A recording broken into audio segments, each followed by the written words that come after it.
तमाम लोगों का जो गांधी मैदान में, ऐतिहासिक गांधी मैदान में लोग आए हैं, सभी का एक ही मुद्दा है, सरकार ये काला कानून को वापस ले, नहीं तो हिंदुस्तान के कोने कोने चप्पे चप्पे में है, हम लोग आवाज़ उठाएंगे। जिस तरह हम सरकार को बनाना जानते हैं उस तरह सरकार को उखाड़ कर फेंकना भी जानते हैं। इसी पर बातचीत करने के लिए हजरत आपका बहुत बहुत शुक्रिया हमारे शुक्रिया। जी बताइए, आप युवा पीढ़ी हैं, क्या आप सोच रखते हैं ये वक्फ कानून क्यों लाया गया है? देखिए, ये वक्फ कानून जो लाया गया है मुसलमानों के बर्बादी के लिए लाया गया है, जो कि हमें किसी भी हाल में मंजूर नहीं है।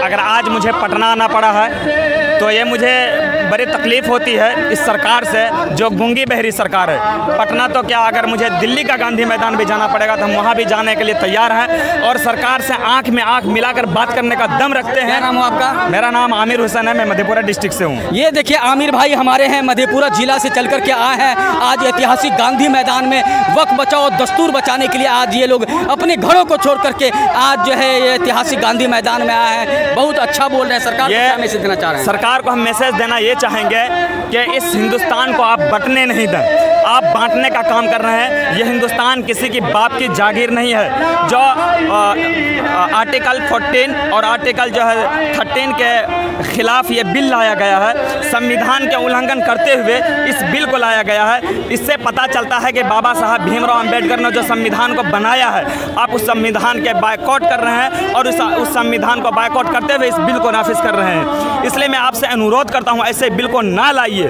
और जहां तक हो सके मैं हत्तल इम्कान कोशिश करूंगा क्या ये सरकार जो है गिर जाए इस मर्तबा, और ये हिंदुस्तान सभी का है। मैं आपको एक शायरी के माध्यम से बताऊं कि न तेरा है न मेरा है, ये हिंदुस्तान सबका है। न तेरा है न मेरा है, ये हिंदुस्तान सबका है। नहीं समझी गई ये बात तो नुकसान सबका है कि चूनर धानी धानी भूल जाते, पुरवा की रवानी भूल जाते और पहले ही गलती में दे देते सजा, तो ये सारी लंतरानी भूल जाते। और एक शायर ने और अभी जो मुझे ज़रूरत है, अभी जो मुझे ज़रूरत है, इस सरकार की ज़रूरत नहीं है। अगर कोई सरकार चाहिए तो हज़रत उमर फारूक जैसा सरकार चाहिए। इसलिए कि ज़िंदगी के नाम पे जान से गुजरता कौन है, मौत की बातें तो सब करता है, मरता कौन है। तेरे लश्कर के मुकाबिल में अकेला हूँ, मगर फैसला मैदान में होगा कि मरता कौन है। फैसला मैदान में होगा कि मरता कौन है। ये हमारे आमिर भाई मधेपुरा से आए हैं, माशाल्लाह बहुत अच्छा जवाब दे रहे हैं सरकार को, सरकार तक। और दोस्तों आपसे यही गुजारिश है वीडियो का, अगर आप तक जहां तक हो सके इस वीडियो को शेयर करेंगे, लाइक करेंगे और अपनी राय कमेंट में ज़रूर पेश करेंगे। बहुत अच्छा बोल रहे हैं आमिर भाई। और बताइए, सरकार अगर वक्फ कानून को वापस अगर नहीं लिया तो क्या होगा फिर? वक्फ कानून को तो वापस लेना पड़ेगा, हर हाल में लेना पड़ेगा। आज पटना आए हैं, अगर ज़रूरत पड़े तो अपने जान की कुर्बानी देना हम मंजूर कर सकते हैं, लेकिन ये बिल को मंजूर नहीं कर सकते, नहीं कर सकते, चाहे कुछ भी करना पड़े। और हम सभी से मुतालबा करेंगे, हिंदुस्तान के हर फर्द से मुतालबा करेंगे कि आप सरकार को बदलिए, सरकार को बदलने का काम कीजिए और उमर फारूक के जैसा सरकार को लाइए। कहा भाई तू अपनी पीठ का खंजर तलाश कर, क्या भाई तू अपनी पीठ का खंजर तलाश कर, अरे दरिया को छोड़ अब तू समंदर तलाश कर। इस दौर के हाकिम से अब कुछ नहीं होगा, इस दौर के हाकिम से अब कुछ नहीं होगा। हजरत उमर के जैसा तू रहबर तलाश कर, हजरत उमर के जैसा तू रहबर तलाश कर। तो हम यही संदेश देना चाहेंगे तमाम हिंदुस्तान के वासियों को कि आप इस बिल को वापस कराने में पुरजोर मेहनत करें और हर हाल में ये आज़्म मुसम्मम इरादा कर लें कि इस बिल को वापस करा के रहेंगे, चाहे इसके लिए मुझे जान की आहुति क्यों नहीं देना पड़े। ये हमारे आमिर भाई थे, बहुत बहुत शुक्रिया आमिर भाई हमारे चैनल पे आपका बहुत बहुत। खासतौर से एसबी मीडिया के जितने भी दर्शक हैं, परिवार हैं, सभी से मैं अनुरोध करूंगा कि आप लोग एसबी मीडिया को बिल्कुल फॉलो करें, सब्सक्राइब करें और जहां तक हो सके वीडियो को शेयर करें, क्योंकि बिल्कुल सच्ची और पक्की खबर को दिखाया जाता है। क्योंकि ये खबर आप ही लोग शेयर करेंगे, बाकी कोई करने वाला है ही नहीं। इसलिए दोस्तों आपसे गुजारिश है, ये वीडियो जहाँ तक अच्छा लगे आप वीडियो को शेयर करेंगे। फिर मिलेंगे नेक्स्ट वीडियो के साथ। खुदा हाफिज़। आइए इधर आइए।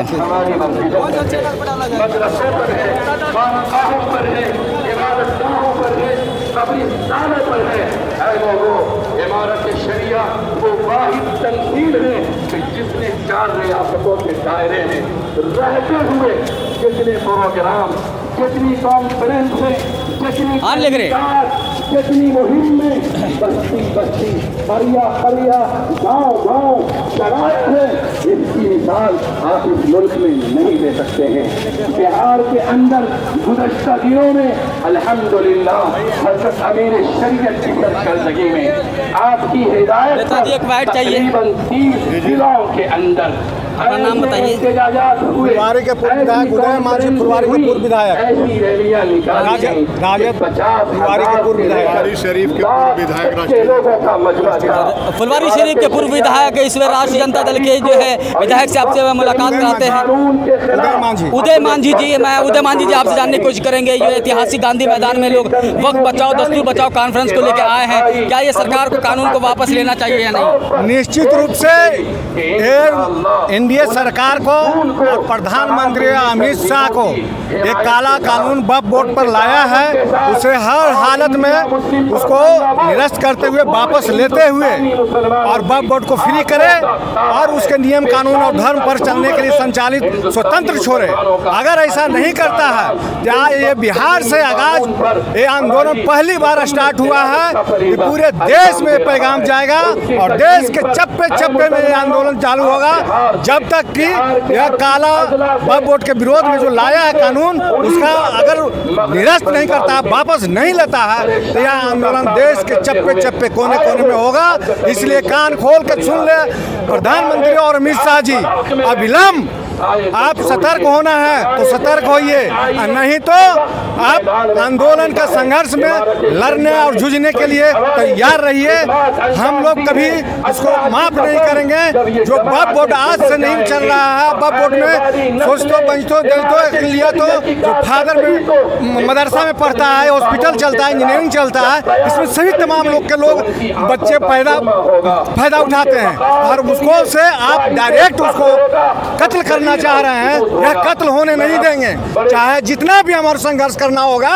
वक्फ बोर्ड के विरुद्ध में जो काला कानून लाए हैं, इसके लिए हम लोग संघर्ष करेंगे और बिहार से आगाज करते हैं। फुलवारी विधानसभा का यह बगिया जो है हर समाज का है और फुलवारी से जो संदेश जाता है देश के कोने कोने में जाता है और बिहार में भी जाता है। इसलिए फुलवारी विधानसभा से मैं उदय मांझी बोल रहा हूँ कि ये वक्फ बोर्ड के विरोध जो काला कानून लाए हैं उसको अविलंब निरस्त करिए और वक्फ बोर्ड का जितना भी नियम कानून है, धर्म है, वह स्वतंत्रता पूर्वक उसे संचालित होने दीजिए, नहीं तो हम लोग पूरे देश रूपी व्यापी आंदोलन करेंगे।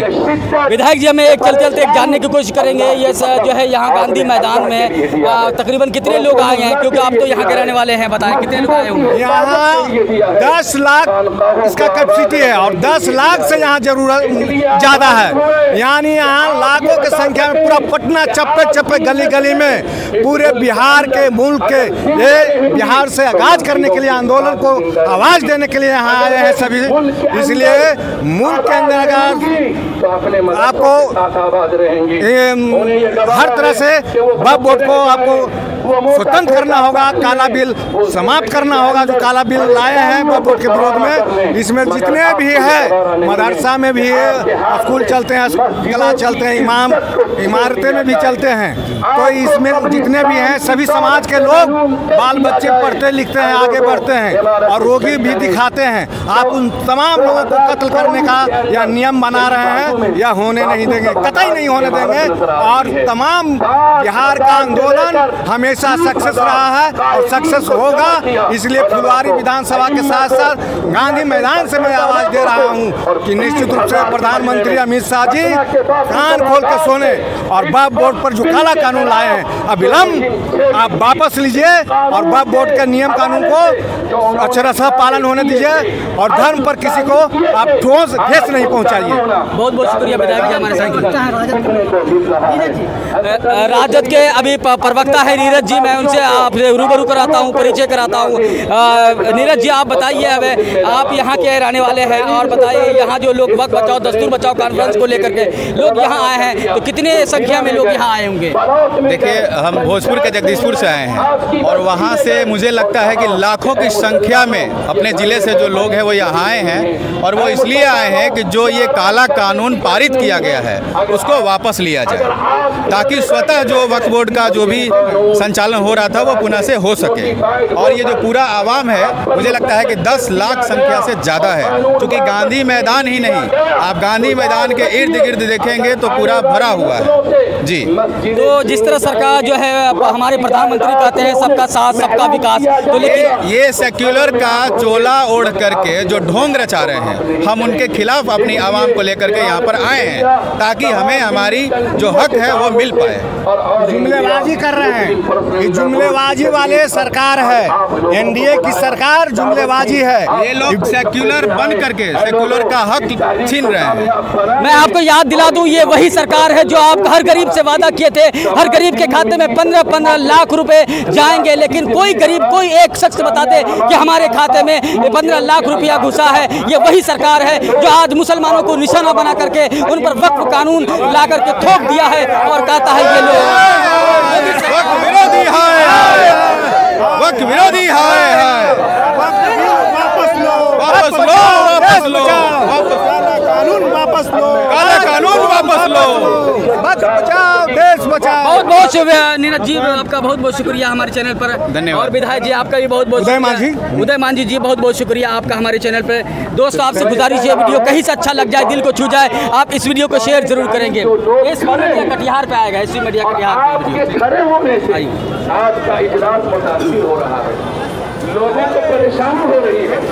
लॉ एंड ऑर्डर आपसे इंतजार करता है। SB media Katihar. हज़रत अमीर शरीयत और सारे जिम्मेदार आपसे बात दबाना गुजारिश करते हैं कोई बात नहीं, आप आए जाने खाली करो, एसबी मीडिया खाली कटिहार करते हैं आप सब खाली करें। 8340 हमारे एसपी कलम नहीं लाया। एसपी कानूनी रूप से जो बात है वो रखने में ज़्यादा रीच होगा, ज़्यादा इफेक्टिव होगा, उस टाइप का बाइट कीजिए ताकि ज़्यादा उसमें रीच में लोगों तक चीज़ पहुँचेगी। आपने क्या क्वेश्चन किया, वक्फ कानून पर क्या आंसर मिला? जवाब मिल रहा है, जैसा होगा उस वहाँ तो ऑफिस में जाकर का बनेगा। नहीं, इसको आप चलिए वहाँ, लेकिन क्राउड में जाएंगे तब, यहाँ पर नहीं। वो आप पीछे में क्राउड है, आपका रीच भी ज़्यादा बढ़ेगा। ज़्यादा आइए, 2 मिनट में बताऊँगा, फिर आप समझ में आएगा। कोई भगदड़ हो, कोई दुश्वारी हो, आप प्लीज रास्ता को खाली कर दें, बाई तरफ से खाली कर दें, वरना बिला वजह आपके साथ हमारे पुलिस बल के लोग आपको जबरदस्ती खाली कराएंगे। ये रजाकार भी यहाँ बैठे, आप जाइए, ब्लॉक में जाइए, उठिए यहाँ से, ब्लॉक में जाइए, ब्लॉक में जाके काम कीजिए, जाइए, सेक्टर जर्सी वाले सब जाइए, ले जाइए लोगों को। अगर आप नहीं जाएंगे तो हमें मजबूर होना पड़ेगा, बराह करम आप ब्लॉक में चलिए, आगे चलिए, आप भाषण का माहौल न बनाइए, एक से आप आगे आइए सीधा, वरना हमें मजबूरन पुलिस बल का सहारा लेना पड़ेगा। आप पूरा गेट नंबर 1 को खाली कीजिए, बिल्कुल खाली कीजिए, आप चलिए पूरा चलिए, काफी जगह खाली है, चलिए टिकट करिए, बढ़िया पहुंचते रहिए,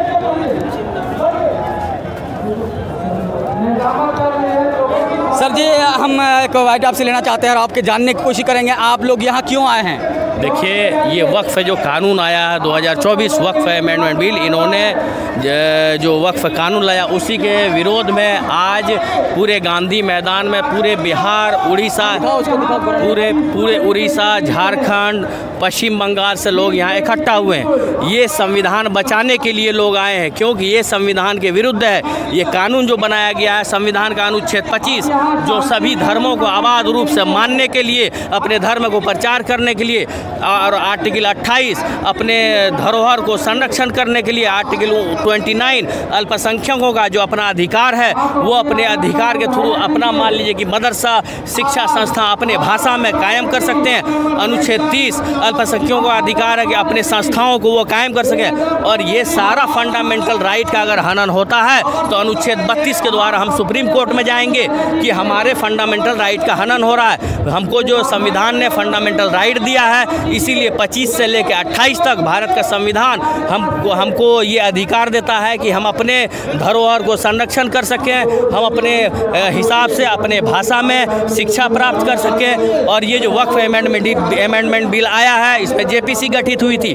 जेपीसी गठित होने के बाद जो जेपीसी में जो लोग थे उन्होंने जो इनपुट दिया, उन्होंने जो आंसर किया, उस चीज़ को नहीं माना गया। इन्होंने जल्दी में वक्फ कानून ले आया, लेकिन ये कानून बना देने से नहीं होगा। आपको सबसे पहले, ये हमारा इंडिया जो डाइवर्सिटी देश है, यहाँ पर सभी जाति धर्म सब लोग रहते हैं, धर्मनिरपेक्ष राष्ट्र है हमारा। तो इसलिए अगर अपने मनमाना कानून अगर हम बनाते हैं किसी एक धर्म को टारगेट करके, तो ये सही नहीं है। इसीलिए आज गांधी मैदान में पूरे हिंदुस्तान से लोग इकट्ठा हुए हैं और इस कानून का विरोध कर रहे हैं। और हम लोग आशा करते हैं, उम्मीद करते हैं कि ये कानून जो है वापस होगा।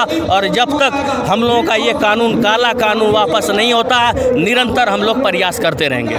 दोस्तों, आप जो देख रहे हैं ये हमारे साथ बातचीत कर रहे हैं। ये शख्स ने एक शख्सियत है, ये किसी भी तारुफ का मोहताज नहीं है, इन्हें हर कोई जानता है। हम आपसे चलते हम सवाल करेंगे। आप यहाँ जायजा ले रहे हैं, आप बताएं कि यहाँ ये ऐतिहासिक गांधी मैदान में वक्फ बचाओ दस्तूर बचाओ कॉन्फ्रेंस में कितने लोग आए होंगे? आप जाएंगे तो पूरे पटना का चारों तरफ, जो पटना का चारों एरिया है पूरा जाम है, लोग पूरे रोड पे चल रहे हैं। गांधी मैदान पूरा फुल हो गया है, पूरे पटना में आज जगह नहीं है, पूरा ट्रैफिक जाम है। क्योंकि पूरे बिहार, उड़ीसा, झारखंड, वेस्ट बंगाल और उत्तर प्रदेश, समझिए पूरे भारत से लोग यहाँ पर इकट्ठा हुए हैं। सिर्फ वक्फ बचाने के लिए सिर्फ मुसलमान नहीं है, सभी जाति धर्म, जो लोग संविधान में विश्वास रखते हैं वो लोग संविधान बचाने के लिए आज ऐतिहासिक गांधी मैदान में इकट्ठा हुए हैं। और भीड़ का आप अंदाजा लगा सकते हैं, आप कैमरा दिखा के कि इस तेज धूप में, इतनी कड़कड़ाती धूप में लोग आज यहाँ पर इकट्ठा हुए हैं। बहुत बहुत शुक्रिया। हम एक चीज़ और जानने की कोशिश करेंगे। जिस तरह जो है हमारे प्रधानमंत्री जी कहते हैं सबका साथ सबका विकास, क्या सबका विकास हो रहा है यहाँ पर? मेरा कहने का मतलब है, प्रधानमंत्री महोदय से निवेदन है कि आप सबका साथ सबका विकास की बात करते हैं तो अपने मुल्क में, अपने हिंदुस्तान के लोगों को आप गले नहीं लगाते हैं। दूसरे देश में जाते हैं, यूएई में जाते हैं, वहाँ के लोगों को आप गले लगाते हैं। पहले अपने हिंदुस्तान के भाइयों को गले लगाइए, तब दूसरे मुल्कों में जाकर उन लोगों को गले लगाइए। पहले अपने भाई का हक है। आप पूरे दुनिया में आप जाएंगे, बोलेंगे कि आप हमारे भाई हैं, लेकिन हमारे हिंदुस्तान के भाई आपके इन कानूनों से परेशान हैं। तो इस पर विचार करने की आवश्यकता है। प्रधानमंत्री महोदय से निवेदन है कि ये लोकतांत्रिक हमारा अधिकार है, फंडामेंटल राइट है। अनुच्छेद 19 हमें ये कहता है कि हम लोग इकट्ठा होकर अपनी मांगों को अपना रखें। जो अगर हमारे विरुद्ध काम हुआ है, विरुद्ध कानून बनाया गया है, तो हमारा फंडामेंटल राइट है कि हम अपनी आवाज़ को बुलंद करें। हमारा राइट टू स्पीच है और इस कानून को वापस किया जाए। जब तक ये कानून वापस नहीं होगा, हम लोग निरंतर इस मांग को लेकर खड़े रहेंगे और पूरे हिंदुस्तान में हम लोग रोड पर खड़े रहेंगे जब तक ये कानून वापस नहीं होता।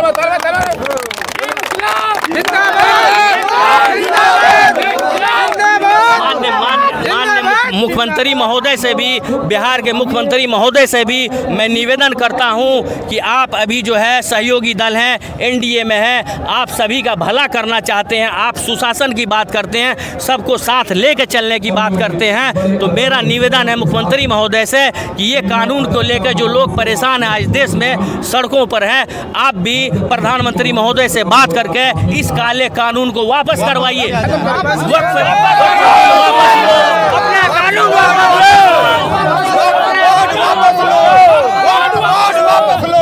हम एक चीज़ और जानने की कोशिश करेंगे। अगर काला कानून यहाँ से सरकार वापस नहीं लेती है फिर क्या करेंगे आप लोग? काला कानून अगर वापस सरकार हम लोगों के ले लेती तो ये बहुत ही स्वागत योग्य बात होगी। हम लोगों को प्रधानमंत्री महोदय से बहुत उम्मीद है, क्योंकि हम सब Bharat, we the people of India, हम भारत के लोग, हम लोग संविधान में विश्वास रखते हैं। प्रधानमंत्री महोदय संविधान का शपथ लेकर प्रधानमंत्री बने। अगर संविधान में विश्वास रखते हैं, सबका साथ सबका विकास में विश्वास रखते हैं, तो इनको ये कानून से जो है फंडामेंटल राइट का हनन हो रहा है, ये कानून उनको वापस करना होगा। क्योंकि सुप्रीम कोर्ट में भी भी हम लोग अनुच्छेद 32 ये कहता है अगर आपके फंडामेंटल राइट का अगर हनन होता है तो आप सुप्रीम कोर्ट में हमारे पास आइए। अनुच्छेद 226 ये कहता है कि अगर आपके फंडामेंटल राइट का हनन होता है तो आप हाई कोर्ट में आइए। तो हम लोग जो हमारा भारत का सर्वोच्च न्यायालय है, हम लोग वहाँ पर अपने इस हक और हुकूक के लिए, अधिकार के लिए वहाँ पर जाएंगे। और हमको न्यायालय से भी उम्मीद है, आशा है, और हमको प्रधानमंत्री महोदय से हमारी कोई पर्सनल लड़ाई नहीं है, कोई लड़ाई नहीं है। प्रधानमंत्री हैं, उन्होंने कानून बनाया, हमसे पूछा नहीं। हम लोगों से मतलब कि सबसे पहले जो कानून हमारे लिए बनाया जाता वो हमारे लिए सूटेबल नहीं रहेगा, हमारे लिए नहीं रहेगा, तो वो कानून का तो कोई फ़ायदा नहीं है। इसलिए ये कानून हमारे लिए है ही नहीं, और ये फंडामेंटल राइट का बिल्कुल हनन हो रहा। तो वो संविधान को, जब प्रधानमंत्री महोदय बोलते हैं हम संविधान को मानते हैं, तो संविधान को अगर मानते हैं तो ये संविधान का तो उल्लंघन है।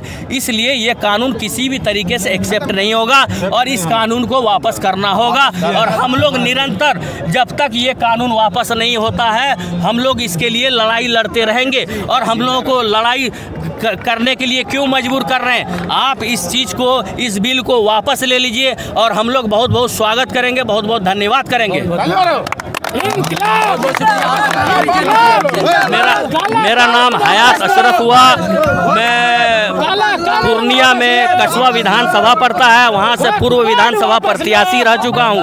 कस्बा विधानसभा पूर्व विधानसभा प्रत्याशी हयात अशरफ, और मैं एक सामाजिक कार्यकर्ता हूँ, भारतीय सामाजिक कार्यकर्ता हूँ। बहुत बहुत शुक्रिया हमारे चैनल पे आपसे जुड़ने के लिए। बहुत बहुत धन्यवाद। हाँ दोस्तों, आप सुन लिए। इसलिए अगर सरकार कानून वापस नहीं लेती है तो लोग जो है यहाँ ही नहीं, गांधी मैदान ही नहीं पड़ के पूरे दिल्ली को जाम कर देंगे। लोग अपने जान माल को तो जो है कुर्बानी देने के लिए बिल्कुल तैयार है वक्फ के नाम पर। दोस्तों, अगर ये वीडियो कहीं से अच्छा लग जाए, अगर आपका दिल छू जाए, तो आप इस वीडियो को शेयर और लाइक ज़रूर करेंगे। फिर हम मिलेंगे नेक्स्ट वीडियो के साथ। अब इजाज़त दीजिए, खुदा हाफिज़।